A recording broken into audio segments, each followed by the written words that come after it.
akira amahoro ya Kristo. Amahoro bana b'Imana, dore amasomo tugiye kuzirikanaho kuri wa kabiri tariki enye Kanama 2020. Isomo rya mbere ryo mu gitabo cy'umuhanuzi Yeremiya, umutwe wa 30 umurongo wa 1 kugeza kwa 2 n'umurongo wa 12 kugeza kwa 15, wa 18 kugeza kwa 22. Uhoraho abwira Yeremiya iri jambo: Uhoraho Imana y'Isiraheli avuze atya: uzandike mu gitabo amagambo yose nakubwiye. Ninjye ubwanjye wabatangarije umukiro kandi nkubagezaho, ntabwo ari Imana y'inyamahanga ibi wanyu. Bityo rero muri abahamya banjye, naho njye ndi Imana, uwo ni Uhoraho bivuze. Nta muntu ufite wo gukurengera, igikomere cyose kibonerwa umuti, ariko icyawe nta miti yakivura.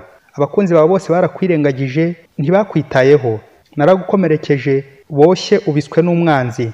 Ari nacyo gihano cyawe kubera ibicumuro byawe bitagira ingano n'ibyaha byawe bidahwema kwigaragaza. Kuki utakishwa n'uruguma rwawe? Igikomere cyawe ntigishobora gukira.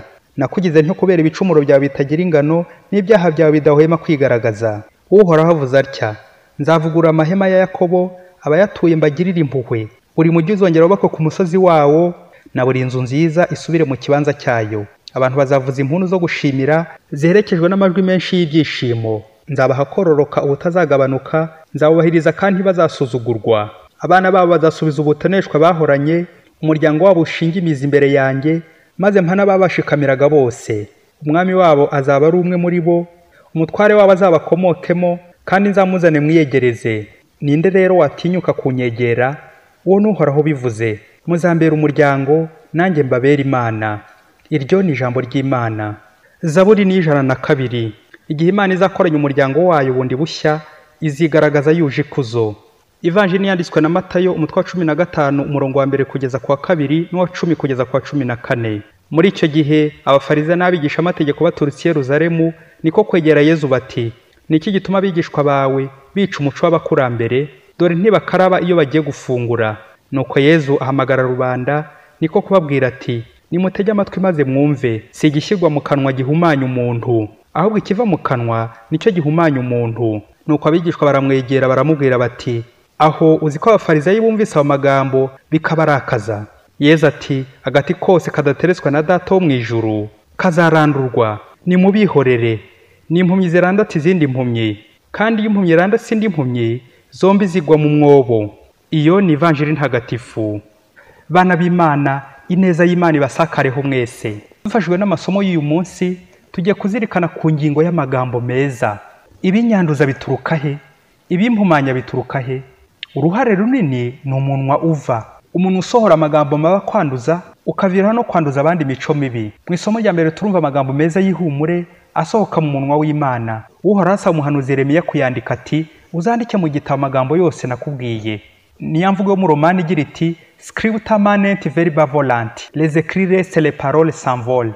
Ijambo ryiza ry'ihumure kubera akamaro riba rifite ntirigomba gusibangana. Twibuke ko n'amategeko y'Imana yari yanditse ku bimanyu bibiri by'amabuye, ahiniye mu magambo 10, amagambo meza.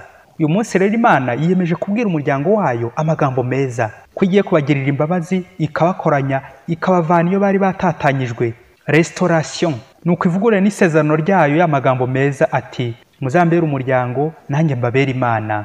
Mubyeyi, uguye ku rwandiko nkuru rw'umuntu wahemukiye, akwandikiye amagambo meza nk'aya aguhumuriza ati: ndakubabariye rwose, wishyire kandi wizane, sinzongera kugutuka, ngiye kugutabara, mugarure mu bana banjye. Wakumva umerewe ute mubyeyi? Ni nkaho umwana uba wishimye wararana inkweto.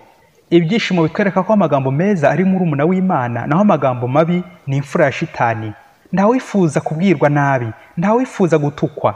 Mu ivanjili Yezu ahuye n'akaga, ahuye n'amagambo mabi y'abafarisayo n'abigisha amategeko. Bari kunegura no kunenga abigishwa be bati: ni iki gituma abigishwa bawe bica umuco karande w'abakurambere? Ntibakaraba iyo bagiye gufungura. Yezu arabasubiza bararikira isuku nyayo Imana ikeneye, isuku y'imbere, umutima wawe. Wikosora, wihana, ukareka ibyaha, ukareka gusohora ibikwangiza n'ibyangiza abandi. Ati: si igishyirwa mu kanwa gihumanya umuntu, ahubwo ikiva mu kanwa nicyo gihumanya umuntu. Amen. Byumvikane, akanwa kavuga ibyo kahawe n'umutima, amagambo meza cyangwa mabi ava mu mutima.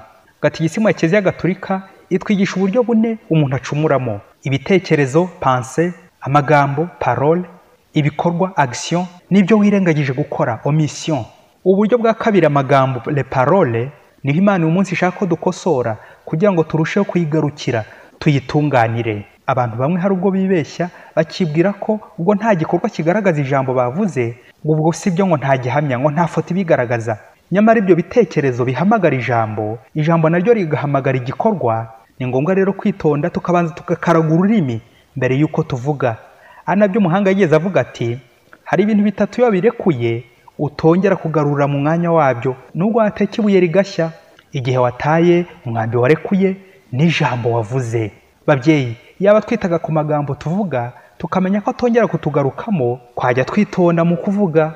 Ijambo ryiza uvuze rishobora kubaka igihugu na kiliziya, n'iribi naryo rishobora gusenya igihugu rikangiza n'abana b'Imana. Hari amagambo abiri y'ikilatini y'impusane ariyo benedicere, aribyo bivuga benediction, umugisha.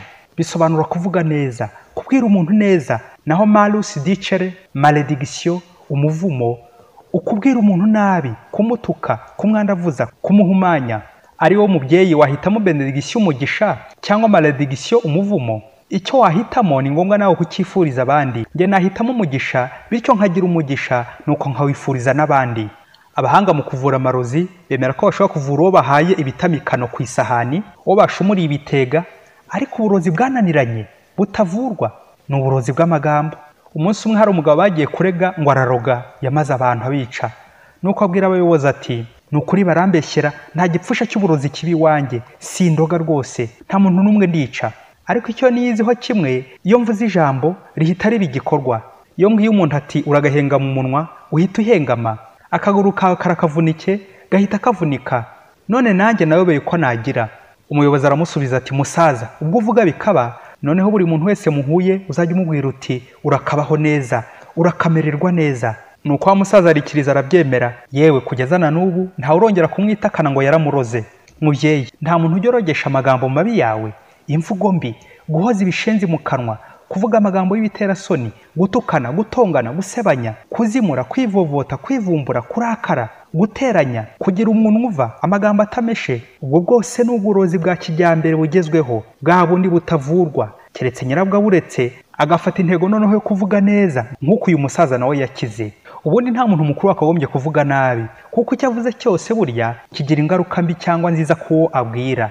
Umuntu mukuru ashobora gutuka umwana ati wambeba we, nuko agahita amukegeta. Ubwo se nk'uba akurumye waba uzize iki mubyeyi?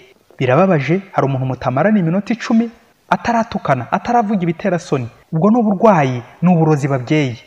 Twisuzumishe kwa muganga Yezu, tugaruke ku mvugo nziza. Burya nta muntu udakeneye kuvuga neza, nta udakeneye gukosorwa. Anabyo Mutagatifu Yohani Maria Vianney duhimbaza none yavugaga dushishikariza gutinubira kwicuza ati, nos fautes sont comme des grains de sable en face de la grande montagne de miséricorde de Dieu. Amakosa yacu ni nk'utubuto duto, umucanga, imbere y'umusozi w'impuhwe z'Imana. Bavandimwe, hari amagambo menshi mabi twavuze, ariko twemeje umunsi tukayereka tukegera umusozi w'impuhwe z'Imana, twamererwa neza. Ayo magambo y'umunabi, umuvumo, tukayareka. Bavandimwe, twese turarwaye, icyo turushanwa ni ukwivuza. Dore umwitozo mubyeyi uza gukora uyu munsi. Ukore ku buryo uyu munsi uwurangiza utaratukana, utaratongana.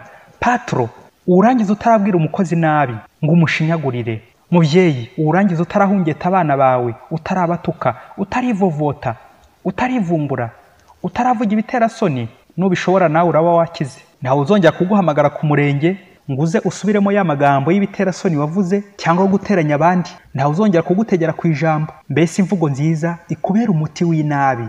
Utube hafi Nyagasani. Mbifurije mwese umugisha w'Imana. Padiri Masumbuko Ladislas wa Diocese ya Cyangugu.